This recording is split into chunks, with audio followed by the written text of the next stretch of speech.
யாழில் குடும்பத் தகராறு காரணமாக நீதிமன்றம் சென்று திரும்பிய மனைவி மற்றும் அவரது சகோதரர் மீது கணவன் நடத்திய கத்திக்குத்து தாக்குதலில் காயமடைந்த இருவரும் சாவகச்சேரி ஆதார வைத்தியசாலையில் அனுமதிக்கப்பட்டுள்ளனர். ஊடகத்துறையில் சாதிக்க வேண்டுமா? லங்காஸ்ரீயில் இணையுங்கள். Video editor, content creator, news editor பணிக்கு இப்போதே விண்ணப்பியுங்கள். நீங்கள் வெளிநாட்டில் இருக்கும்போது உங்கள் பெற்றோரின் மருத்துவ தேவைகள் அனைத்தையும் நாங்கள் ஒருங்கிணைத்து கவனிக்கின்றோம். வருடாந்திர பதிவு, சிறப்பு தள்ளுபடி, மெடிப்ளேஸ். யாழ்ப்பாணம் சாவகச்சேரி நீதவான் நீதிமன்றில் நடைபெற்று வரும் குடும்பத் தகராறு தொடர்பான வழக்கு விசாரணைக்கு சென்று மோட்டார் சைக்கிளில் வீடு திரும்பிக் கொண்டிருந்த பெண் மற்றும் அவரது சகோதரர் மீது பெண்ணின் கணவர் நடத்திய கொடூரமான கத்திக்குத்து தாக்குதலில் இருவர் படுகாயமடைந்துள்ளனர்.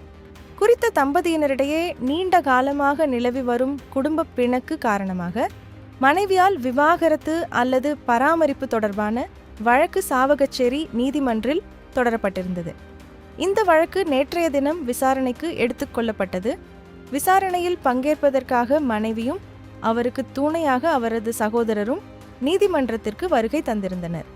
நீதிமன்ற நடவடிக்கைகள் முடிவடைந்த பின்னர் மதியம் அளவில் மனைவியும் அவரது சகோதரரும் மோட்டார் சைக்கிளில் சாவகச்சேரி பருத்தித்துறை வீதி வழியாக தங்களது இருப்பிடம் நோக்கி சென்று கொண்டிருந்தனர்.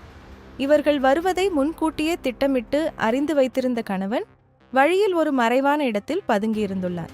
அவர்கள் குறிப்பிட்ட இடத்தை கடந்தபோது திடீரென வழிமறித்த கணவன் மறைத்து வைத்திருந்த கூர்மையான கத்தியால் இருவர் மீதும் சரமாரியாக குத்தியுள்ளார். இதில் பெண்ணின் கழுத்து மற்றும் வயிற்று பகுதியிலும், தடுக்க முயன்ற அவரது சகோதரரின் கை மற்றும் மார்பு பகுதியிலும் பலத்த வெட்டுக்காயங்கள் ஏற்பட்டுள்ளன. தாக்குதலுக்கு உள்ளானவர்களின் அலறல் சத்தம் கேட்டு அக்கம் பக்கத்தினர் ஓடி வந்ததைக் கண்ட தாக்குதலாளி அங்கிருந்து தப்பியோடியுள்ளார். படுகாயமடைந்த இருவரும் உடனடியாக மீட்கப்பட்டு சாவகச்சேரி ஆதார வைத்தியசாலையில் அனுமதிக்கப்பட்டனர். பெண்ணின் நிலைமை கவலைக்கிடமாக இருந்ததால் அவர் மேலதிக சிகிச்சைக்காக யாழ்ப்பாணம் போதனா வைத்தியசாலைக்கு மாற்றப்பட்டுள்ளதாக வைத்தியசாலை தகவல்கள் தெரிவிக்கின்றன. சம்பவம் தொடர்பாக சாவகச்சேரி போலீசாருக்கு தகவல் வழங்கப்பட்டது.